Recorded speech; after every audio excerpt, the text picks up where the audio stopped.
ध्वज चैनल के ग्रुप की तरफ से हम एक चर्चा कर रहे हैं विषय पे कि ये जो हमारे हिंदू धर्म और आध्यात्म के पॉडकास्ट बहुत ज्यादा वायरल हो रहे हैं और अपलोड हो रहे हैं यूट्यूब पे, तो वो कितने सही हैं और कितने फ्रॉड हैं, वो पॉडकास्ट हैं कि फ्रॉडकास्ट हैं। इस पे हम लोग एक अपने विचार रखेंगे सभी हमारे सदस्य। तो आप सभी का स्वागत है।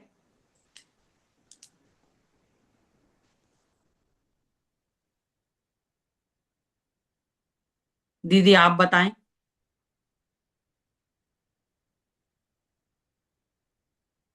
म्यूट है आपका। जय माई की सभी को नमः शिवाय नमः चंडिकाय।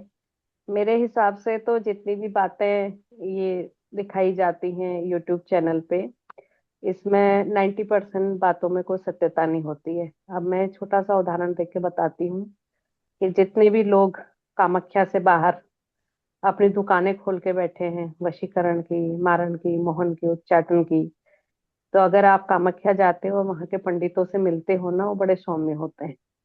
वो केवल आपको भगवती का पाठ कराएंगे, आपका हवन करा देंगे, आपके दर्शन करा देंगे।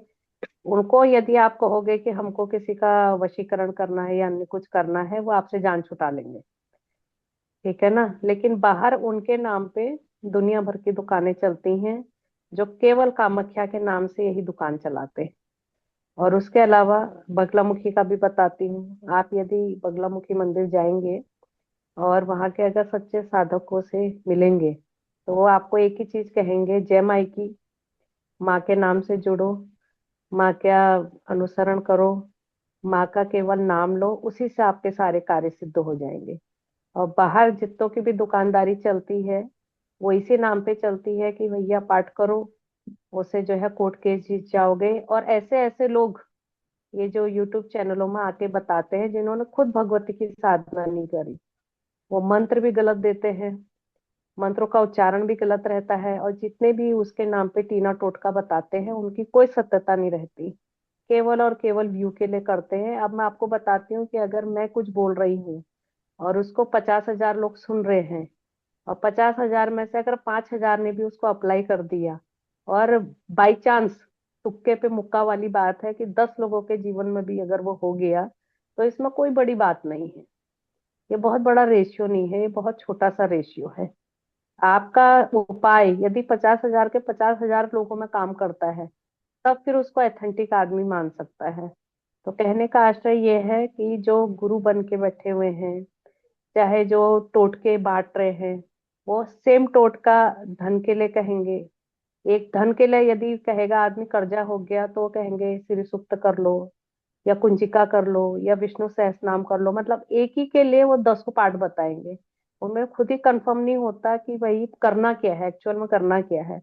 और मैं तो बहुत व्यक्तिगत रूप से श्री सूक्त के ऐसे ऐसे साधकों को जानती हूँ, जो 15-15 20 साल से श्री सूक्त का पाठ कर रहे हैं, और हर साल 2-4 बार उनका धन डूब जाता है, और मोटा मोटा धन डूब जाता है, उनको नुकसान होता है। क्योंकि सही तरीका कोई बताता ही नहीं ना कि किस ढंग से होगा। वो आधी बात बताते हैं, आधी बात वो खा जाते हैं कि वाकई में इसकी पूर्ण विधि क्या है। और वो आधी अधूरी विधियों पे लोग चलते हैं, आधे आधी विधियों पे लोग काम करते हैं, तो इसीलिए उनका काम भी सक्सेस होता नहीं, और आधी अधूरी जानकारी से उनको नुकसान ही होता है। अभी मैं बताती हूँ आपको, यूट्यूब देख के इतने सारे लोग कुंजिका का पाठ करते हैं कि जिसका कोई वो हिसाब ही नहीं है। और कोई गुरु ये नहीं बताता कि इसमें जो बीज मंत्रों के द्वारा आप देवता या देवी का आह्वान कर रहे हो, इतनी सारी देवियों का आह्वान कर रहे हो, तो इनको आप भोग क्या दोगे। ये तो वही बात होगी कि मैं आपके घर में आई, आपने एक गिलास पानी भी नहीं पूछा मुझे। तो बहुत सारी देवियों का बीज मंत्र के माध्यम से आपने आह्वान कर दिया, लेकिन आपको ये पता ही नहीं है कि यहाँ भोग देना क्या है। कौन सा भोग चलेगा, सात्विक बलि चलने वाली है कि सात्विक के बिना चलेगी। तो जितने लोग भी कर रहे हैं, और मेरे संपर्क में भी जितने लोग आए हैं, अगर आप असहमत होंगे तो कह सकते हैं, यहाँ पे भी जितने मौजूद हैं, मैंने एक को भी लाभ होते हुए नहीं देखा। उनको मैंने कष्ट में देखा, बहुत ज्यादा स्ट्रगल में लाइफ को देखा है। और 10 काम यदि उनके होते हैं, तो 10 में से 9 उनके काम गड़बड़ी रहते हैं। और जब उनको मैं सही विधान बताती हूँ कि इस तरह से इसमें बलि विधान होता है, सात्विक बलि भी यदि आपको करनी है तो करनी है। और इतने सारे देवियों का इसमें बीज मंत्रों के माध्यम से आह्वान हो जाता है। आप इस पाठ को बंद कीजिए, अदर कोई पाठ कर लीजिए, अथर्व शीशम कर लीजिए, सौम्य पाठ है, देवी कवच कर लीजिए, तो उससे उनको बहुत लाभ हुआ है। तो कहने का आशय यही है कि जितनी भी जानकारी यूट्यूब के माध्यम से मिलती है, चैनलों के माध्यम से मिलती हैं, उसमें 90% वह हवा हवाई बातें होती हैं। और एक चीज और भी है कि जिन लोगों को यूट्यूब में बैठ के अपना प्रचार करना है, तो वो प्रचारक हैं, वो साधक नहीं है। अगर आपको, मैं कह रही हूँ कि 5 लाख भी यदि आपको जाप करना है, तो आपके पास फुर्सत ही नहीं है कि दिन भर में आप यूट्यूब में 10 वीडियो बना सकते हैं। आप चंडी ध्वज को देखो, उसमें मेरे शिष्याओं के द्वारा बनाई हुई वीडियो से भरा हुआ है, वो भी मैं रिक्वेस्ट करती हूँ कि समय निकाल के आप बना के ये सब दो। मुझे स्वयं से फुर्सत नहीं है उसमें बैठने की। बिल्कुल सही जाप है। होते हैं, अनुष्ठान होते हैं, हवन कराने होते हैं। आप जिनको आपने मंत्र दे रखा है उनके प्रति आपका जिम्मेदारी है ना। और अभी भी मैं यहाँ बैठी हूँ तो 1 घंटे पहले बगलामुखी का हवन करा के बैठी हूँ। तो किससे फुर्सत है कि दिन भर जो यूट्यूब में ऑनलाइन बैठ सकता है, नहीं बैठ सकता। तो दीदी, है इसमें ना। ऐसा लगता है कि जो पॉडकास्ट में आके जानकारियां देते हैं आधी अधूरी, उसका कारण यह है कि पूरी जानकारी के लिए पर्सनल संपर्क किया जाए, फिर एक मोटी धनराशि दी जाए जिसका कहीं कोई औचित्य नहीं है, और फिर बिल्कुल वही है बिल्कुल। कि लोगों की मजबूरी का फायदा उठाया जाए, जो नहीं, एक। सबसे बड़ी बात यह है कि यदि आप, मैं एक छोटा सा उदाहरण देती हूँ, यदि आप माना कि आप श्री विद्या के साधन हैं, तो आपके जीवन में श्री की कमी तो हो ही नहीं सकती। तो फिर आपको श्री किस लिए चाहिए? सीधी सी बात है। आप जब भगवती के साधक हैं, मैं यदि साधिका हूँ भगवती की, और मैं आश्वासन दे रही हूँ अपने शिष्यों को कि आप साधना करो, आपको जीवन में कोई कमी नहीं रहेगी, तो मुझे किस चीज की कमी है जो मैं हर बात पे चार्ज करूंगी? वो भावना होना अलग चीज है कि आपने भावना से किसी ने दे दिया, अपनी इच्छा से किसी ने दे दिया। बहुत लोग अपने इनकम का दशांश निकालते हैं, तो वो जी। इधर उधर बांटते हैं, तो उसी में गुरु को भी अपना दे देते हैं, वो बात अलग है। जी। और एक लेना, वो अलग चीज बात हो जाती है। और फीस रख के बकायदा, और वही है कि आधी जानकारी दे के और फिर ये कहना कि भाई संपर्क करिए व्हाट्सएप पे पर्सनल, और फिर वहां आइए, तो ये तो दुकानदारी चलाना हो गया ना एक तरह से। बहुत सारे लोग ऐसे हैं जो यूट्यूब से मिली हुई जानकारी से, यूट्यूब से मिले हुए मंत्रों से, यूट्यूब से मिली हुई साधनाओं से हम्म। वास्तव में इतने परेशान है कि फिर वो अपना इलाज कराए चलते हैं।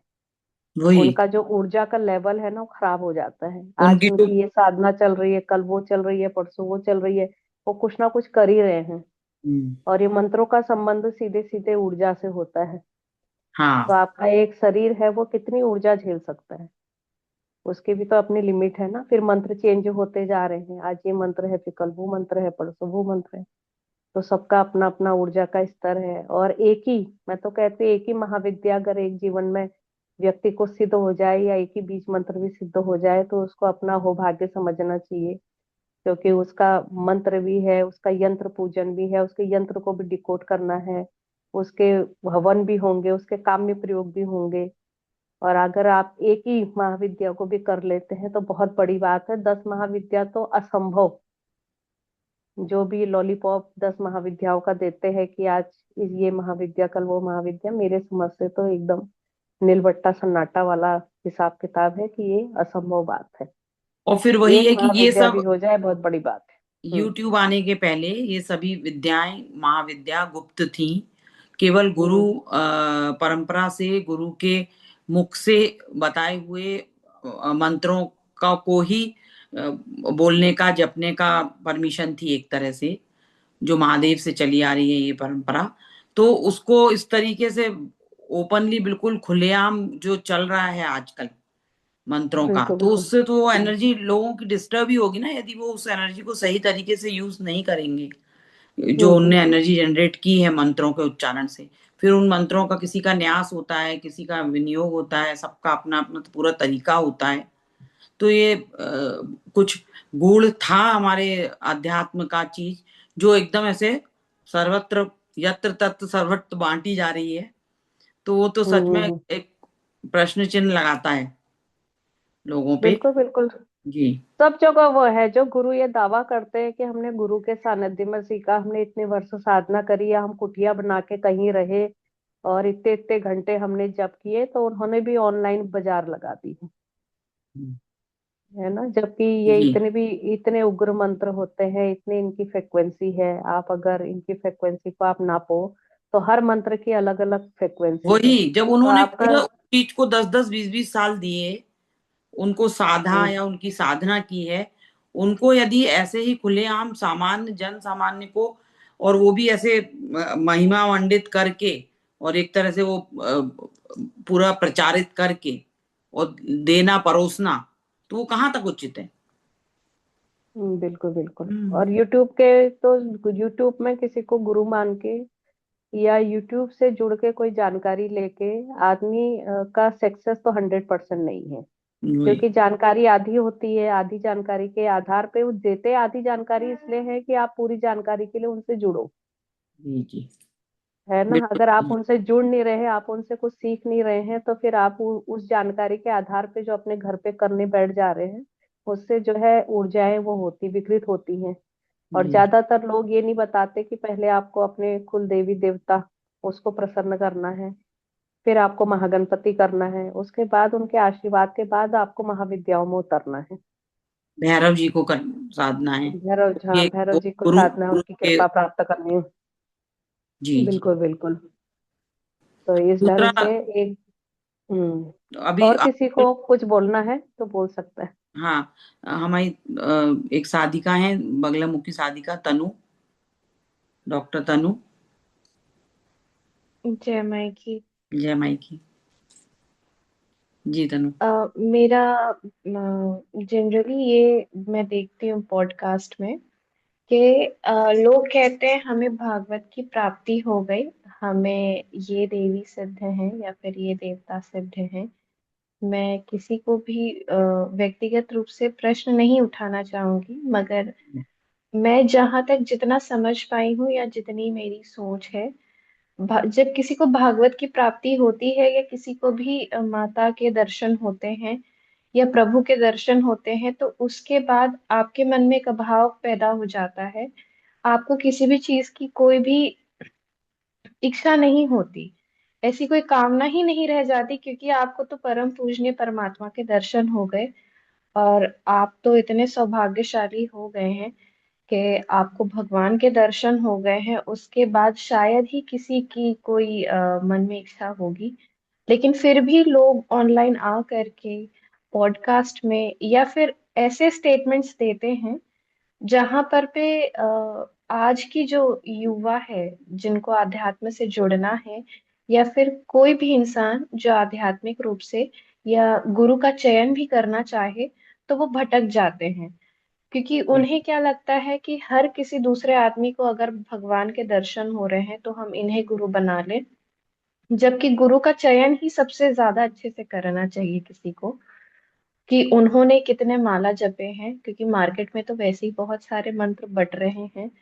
क्या सच में गुरु ने उन मंत्रों को जपा है?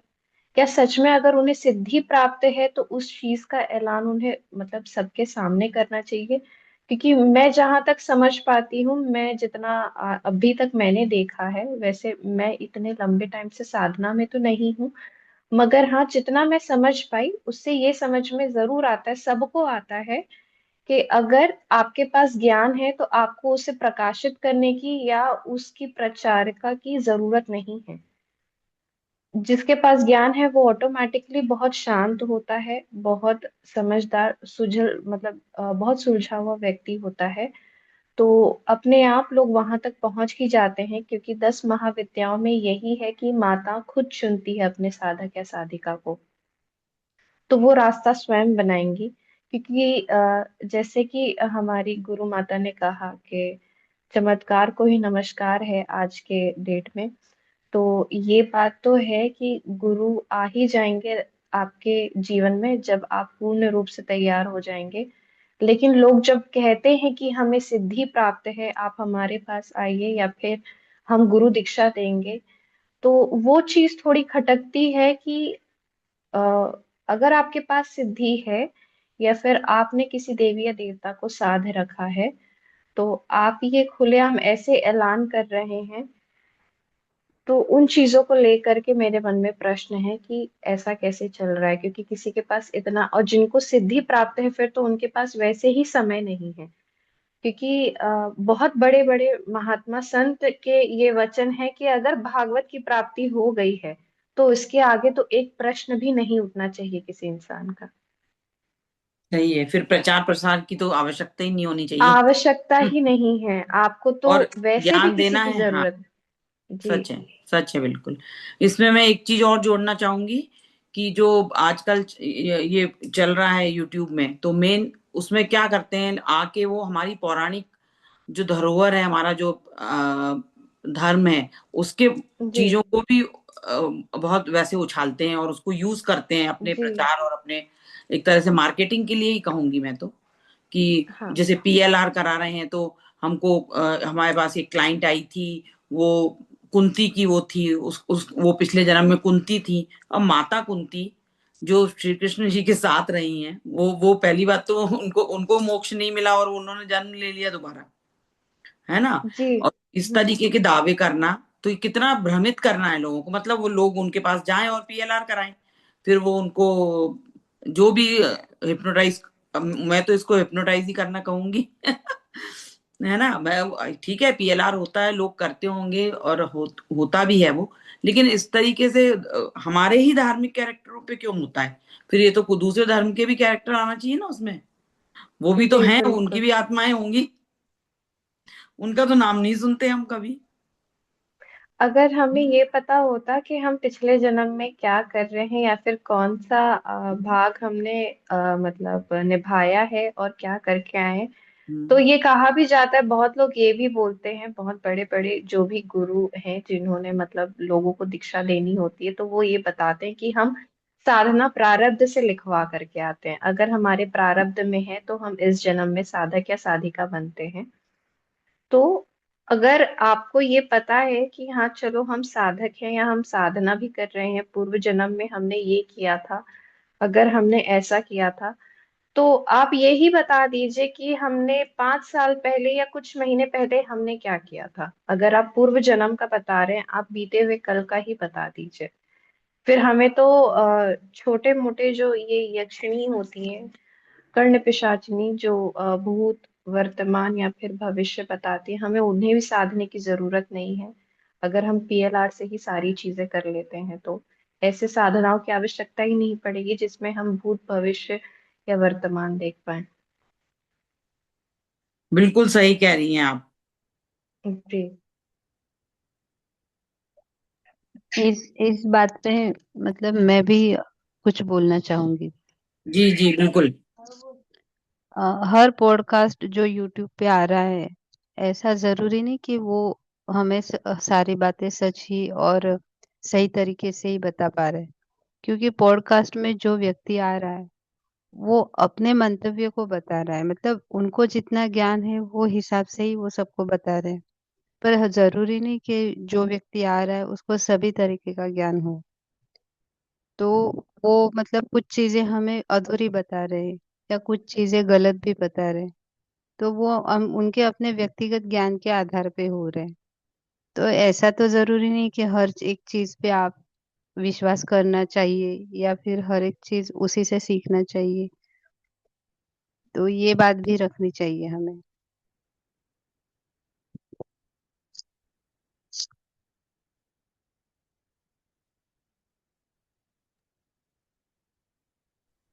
बिल्कुल सही बात है।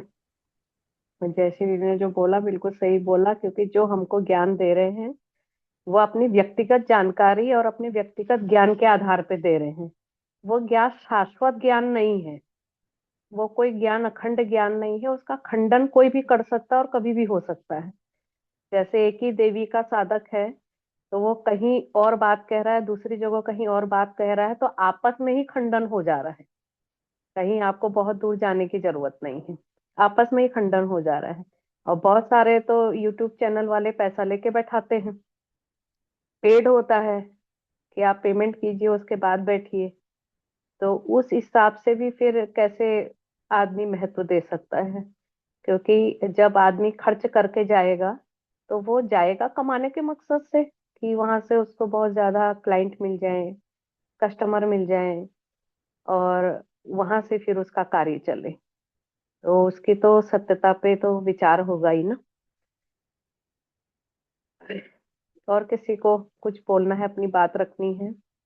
क्योंकि मैंने ये मीटिंग बुलाई इसीलिए, क्योंकि जब हम साधना के क्षेत्र से हैं और सब एक दूसरे से जुड़े हुए हैं, तो कभी कभी सामाजिक मुद्दों पे या अपने इससे साधना से जुड़े हुए मुद्दों पे या यूट्यूब से जो हमको ज्ञान मिल रहा है, उन मुद्दों पे चर्चा होनी चाहिए और ओपन चर्चा होनी चाहिए। इसमें ऐसी कोई बात नहीं है कि कुछ गलत कह दिया या अच्छा कह दिया, ऐसी कोई बात ही नहीं है। इसमें पूर्णतः ओपन चर्चा रहे तो बहुत बढ़िया है।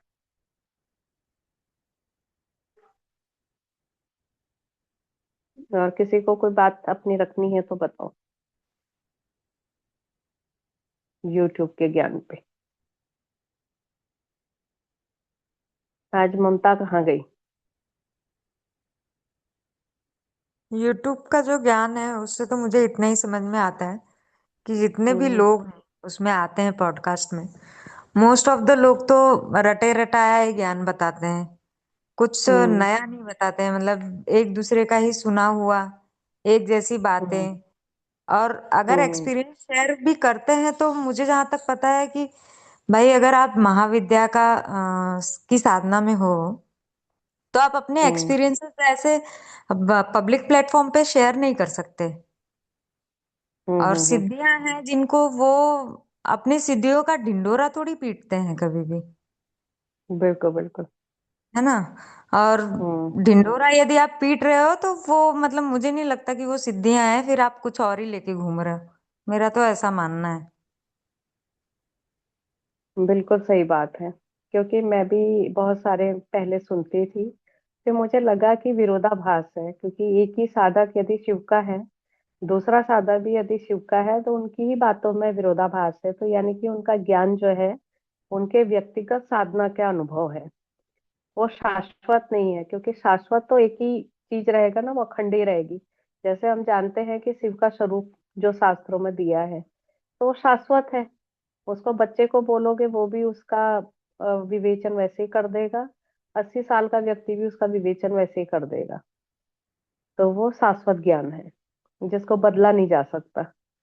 और बाकी जो भी ज्ञान है वो हमको जो भी यूट्यूब के माध्यम से मिलता है, बड़े सोच समझ के पहले तो सोशल मीडिया के जमाने में गुरु धारण करना है। नहीं तो मैं तो कहती हूँ कि भगवान शिव को आप गुरु मानिए, और एक सिंपल सा कोई भी देवी का आप मंत्र लीजिए और उसका जाप कीजिए। वो भी पहले शिव मंत्र का जाप कीजिए और भगवान शिव से प्रार्थना कीजिए कि कोई अच्छा गुरु मेरे जीवन में आ जाए। मानविक गुरु जिसको कहते हैं, कि आप ही का भेजा हुआ कोई दूत, है ना। मेरे को बहुत लोग पूछते हैं कि आपके गुरु कौन है, तो मैं एक ही बात बोलती हूँ कि मैं स्वयं, मेरे गुरु, मेरे गुरुओं के भी गुरु, उनके गुरुओं के भी गुरु भगवान शिव हैं। और आने वाले समय में भी जितने भी भविष्य में होने वाले गुरु हैं, उनके भी गुरु भगवान शिव ही हैं। भगवती पार्वती और भगवान शिव के आपस के संवाद से सारा तंत्र निकला है।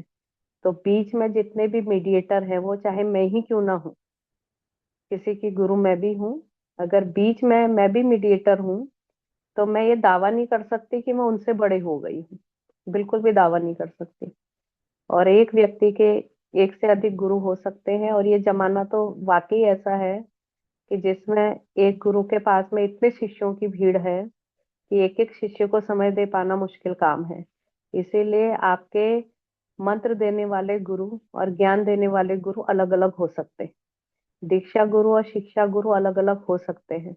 और दीक्षा गुरु और शिक्षा गुरु को बनाने में कोई दिक्कत नहीं है, आप कहीं से भी दीक्षा लीजिए, लेकिन शिक्षा आपको लेनी ही पड़ेगी कहीं ना कहीं से।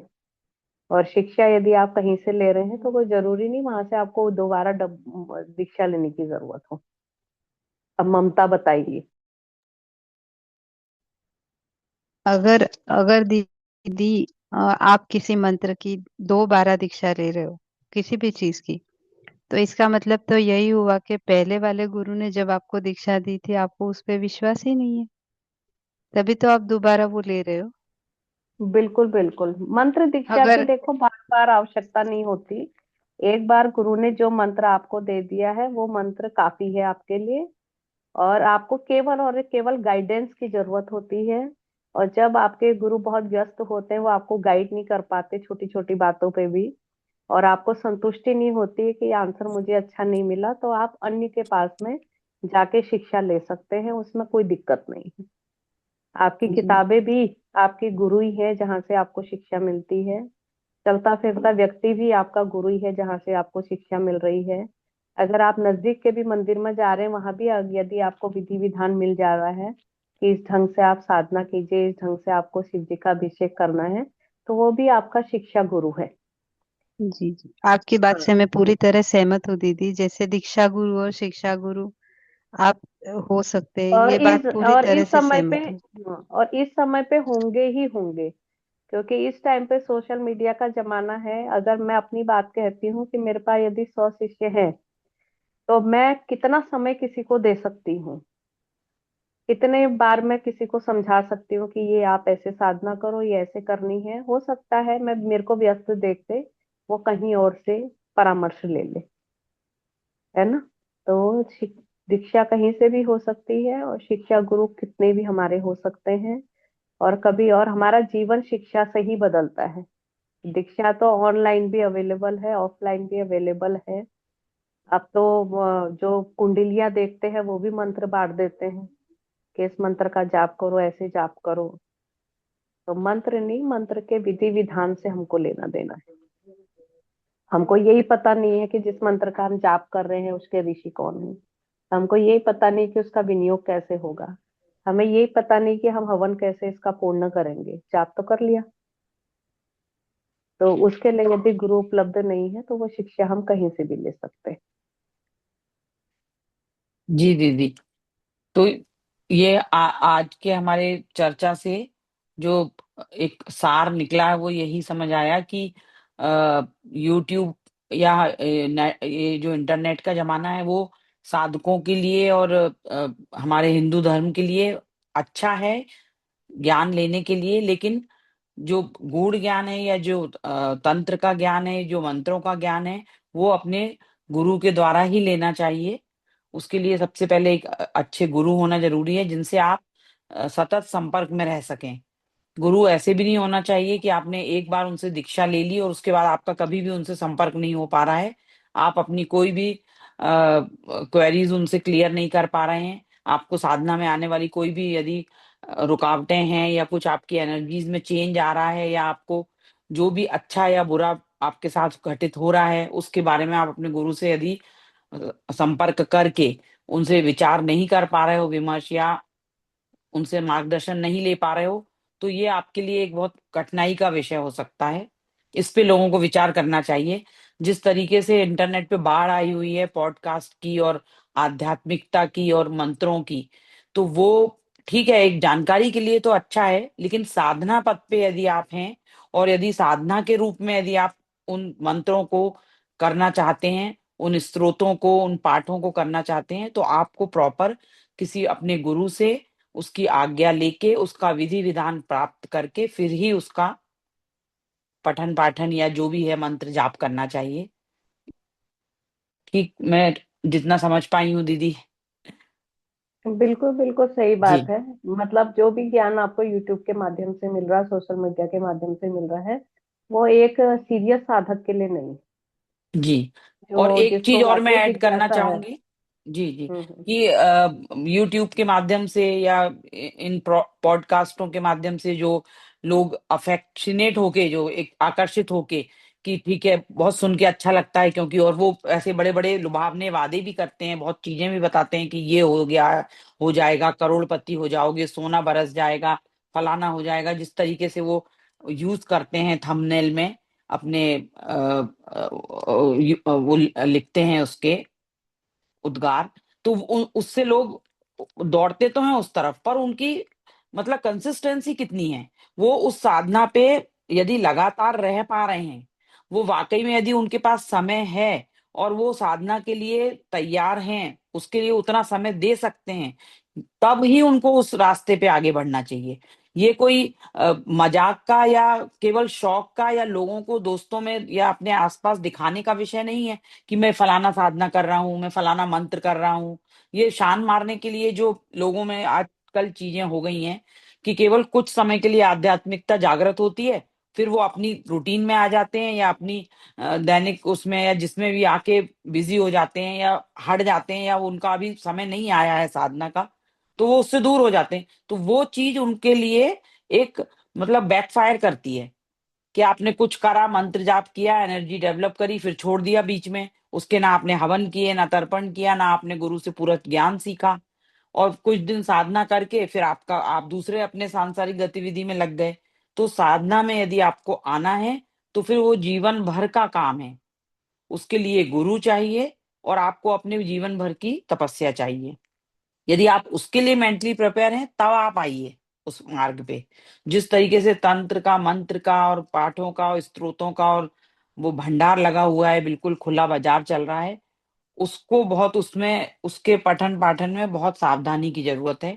जो नॉर्मल हमारे आपके कुल परंपरा में या आपके घर में बड़े बूढ़े यदि कुछ करते आए हैं वो आप करते हैं, जैसे सामान्य रामायण पाठ है, गीता पाठ है या जो भी है, जितने भी पाठ आपके घर की दादी नानी बड़े बूढ़े दादा करते हैं वो आप करते हैं, पूजा पाठ वो करिए। लेकिन यदि आप प्रॉपर साधना और मंत्रों की तरफ बढ़ रहे हैं तो आप पहले सबसे पहले अपने प्रॉपर गुरु खोजिए और उन गुरु से सही ज्ञान लेके आगे बढ़िए। इंटरनेट के गुरु और इंटरनेट का ज्ञान आपको कहीं आगे तक पहुंचाएगा नहीं, भटकाएगा ही रास्ते में। और वो क्या क्या नेगेटिव चीजें दे सकता है, आपकी एनर्जीज को कैसे डिस्टर्ब कर सकता है, ये आप आगे आने वाले समय में तो देख ही सकते हैं। हम्म, तो बिल्कुल मुझे सही लगता बात है। है सबने अपने विचार रख दिए हैं, हमारे सभी साधकों ने। और हमारी गुरु दीदी गुरु माँ ने भी हमारे हमको मार्गदर्शन दिया है बहुत अच्छा। किसी को यदि इन बातों से तकलीफ हुई हो तो हम सभी चंडी ध्वज परिवार की तरफ से उसके लिए माफी चाहते हैं।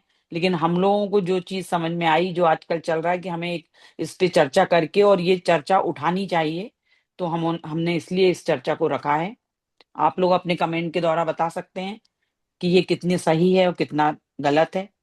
इसके लिए आप लोग हमारे स्वतंत्र तो हैं। हमारे सनातन में एक नियम हुआ है हमेशा से, स्वस्थ संवाद का। अब तो संवाद की प्रथा ही खत्म हो गई। अब तो गुरु शिष्यों के साथ संवाद नहीं करते, शिष्य गुरुओं से कुछ नहीं जानना चाहते। कहीं पर अगर कुछ बात भी होती है तो गुरु गुरु बोले जा रहे हैं, शिष्य कुछ बोल ही नहीं रहे हैं। या सिलेक्टिव प्रश्न जो गुरु की पर्सनैलिटी को सूट करता है वो सब पूछे जाते हैं।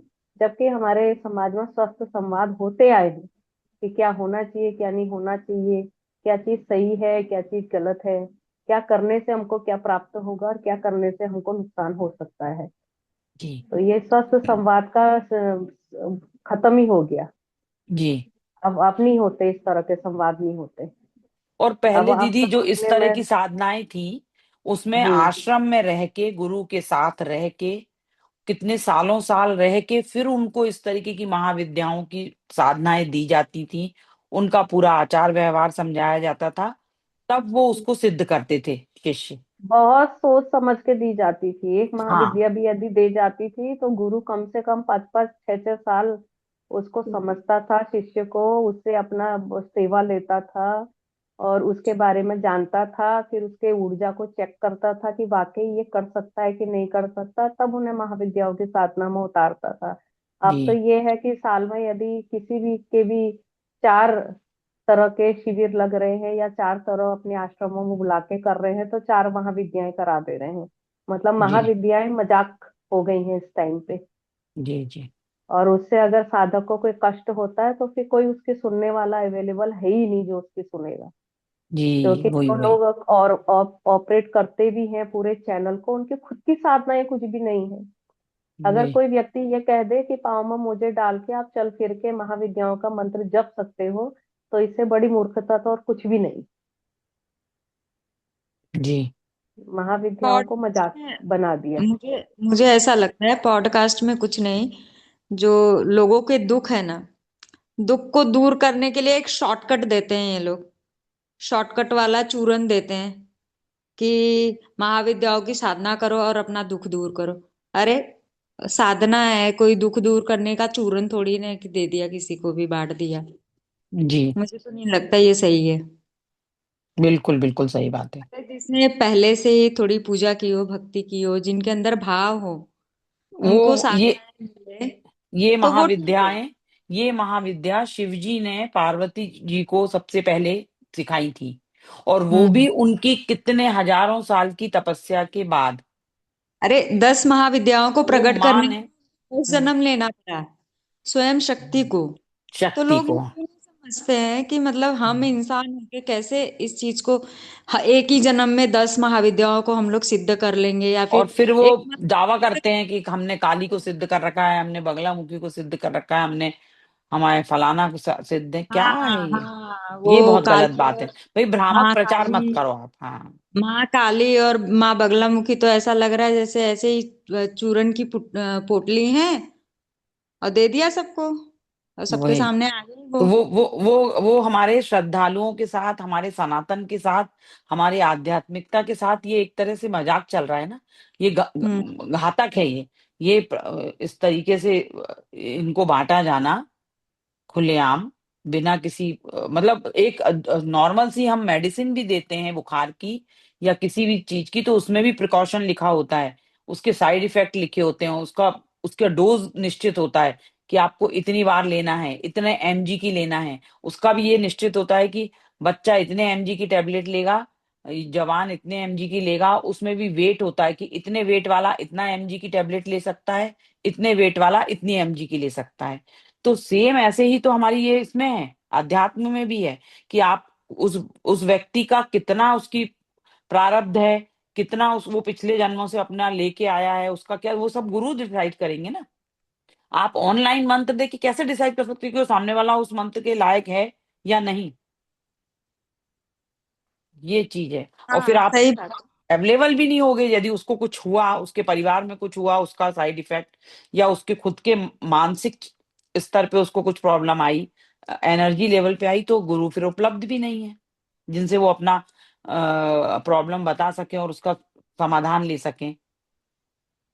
तो ये फिर कहाँ हाँ तक उचित है इस तरीके की भ्रामक जानकारी दे के? हमारी यंग जनरेशन जो इतनी आध्यात्मिक हो रखी है, हो गई है आजकल, और इतना बड़ा हिंदू धर्म में चेंज आ रहा है सनातन में, तो उसका इस तरीके से दुष्प्रचार करके और गलत भ्रामक तरीके से उसको बांटना, तो फिर वो इसका तो इफेक्ट वो गड़बड़ आएगा ना।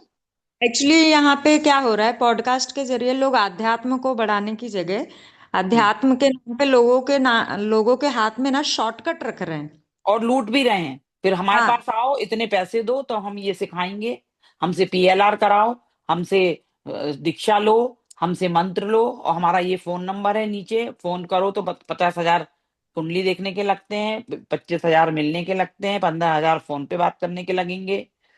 और नहीं पहले क्या है मेरा ये? मेरा मानना ऐसा है कि पहले तो नॉर्मली लोगों को बेसिक पूजा करनी आनी चाहिए। हम्म। पहले बेसिक पूजा जिसको करने नहीं आ रही है वो साधना मार्ग में कैसे कूद जाएगा भाई? वही। तो उसके ये अंदर यही हमारा बहुत साधना अच्छा। कैसे?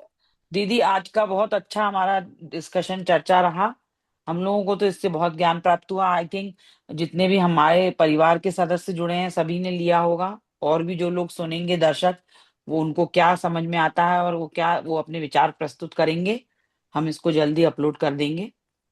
बिल्कुल बिल्कुल, आज मैं तो आज के यही लिए कहती आज्ञा हूँ लेते हैं सबसे। जी कि दीदी।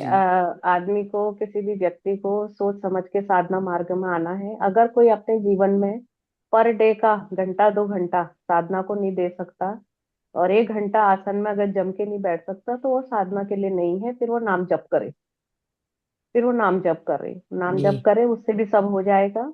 रामायण का पाठ करे, उससे भी सब मिलेगा। स्रोत की साधना करे, वो और कलयुग में प्रभावकारी है।